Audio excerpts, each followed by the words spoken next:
بەتاڵبوونی گیرفانەکانی سلێمانی وای لە بەرپرسانی پارێزگاکە کرد هەوڵێکی سەرجایی بدەن لەگەڵ حکومەتی هەرێمدا و دەیانەوێت سلێمانی ئەوەی دەستی دەکەوێت خۆی بۆ خۆی خەرجی بکاتەوە. پارێزگاری سلێمانی جارێکی تر ئەو پرۆژەی خستەوە بەرباس کە بۆ سربەخۆیی دارایی پارێزگاکان ئامادەی کردبوو. بەپێی پرۆژەکە ئەگەر پەسەند بکرێت پارێزگاکان سەرجەم داهاتەکانیان بۆ خۆیان دەبێت و لە پرۆژەکانیاندا خەرجی دەکەنەوە.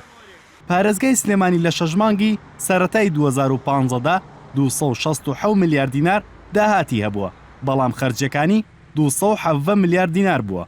واتە لەو شەژمانگەدا 50 میلیارد دیناری بۆ ماوەتەوە کە دەتوانرێت لە پرۆژەکاندا بەکاربێنرێت. ئەو بڕەپارەیەگەر بگەڕێتەوە دەست پارێزگا دەکرێت هەموو پرۆژەکانی ئاو کارەبا زۆربەی شارەوانی و زۆربەی پرۆژە هەنووکەکان ڕێگاوبان و بەشێک لە توە تەندروستی لەسەر ئەو بودجێ بکرێەوە پێویست نەکا بۆ چەند میلیۆن دینارێک بگەڕێتەوە بۆ وەزارەتەکان. ئێمە نمونەمان هەیە 19 نووسراومان کردو بۆ قەیرانی ئاو لە پرۆژەی دوکانی 1 و 2 ئێستش وەڵام نەدراوەتەوە. ئەوانە هەمووی چارەسەر ئەبێ. پرۆژەی لامەرکەزی دارایی پارێزگاکان ئەگەرچی لە سلێمانی دەستی دراوەتێ بەڵام بازلەوە دەکرێت بۆ هەموو پارێزگاکانی هەرێمە.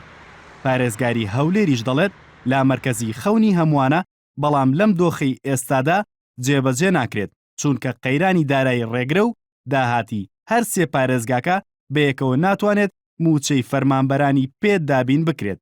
دەژڵێت هەرکات ئەم دۆخە تێپەڕی ئەوانیش پشتگیری پرۆژەکە دەکەن.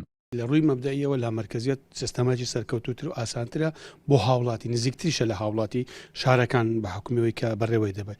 بەڵام حاڵەتێش تایبەت هەیە ئەمڕۆکە ئەمە لە هەرێمی کوردستان پێدا دەڕۆین. ئەوە نییە مەسەلا ئەو چێش و قەیرانانەی ئێستا حکومەت تێدایە بە لامەرکەزیەت چارەسەر دەبیتن. کۆی داهاتی ئەم حکومەتە بەداهاتە ناوخۆیەکان و بەداهاتی نەوت بەشی موچەی مانگێک ناکاتن. کەڵەکەبوونی قەیرانەکان و نەمانی پارە وای لە پارێزگای سلێمانی کرد بیر لە سربەخۆی دارایی بکاتەوە تا بۆ لە مودووە ئەوەی لە پارێزگاکە دەستی دەکەوێت خەرجی بکاتەوە. بەڵام ئاخۆ حکومەتی هەرێم لەم دۆخی ئێستایدا ئەو پرۆژێ پەسەند دەکات یاخود ڕەتی دەکاتەوە.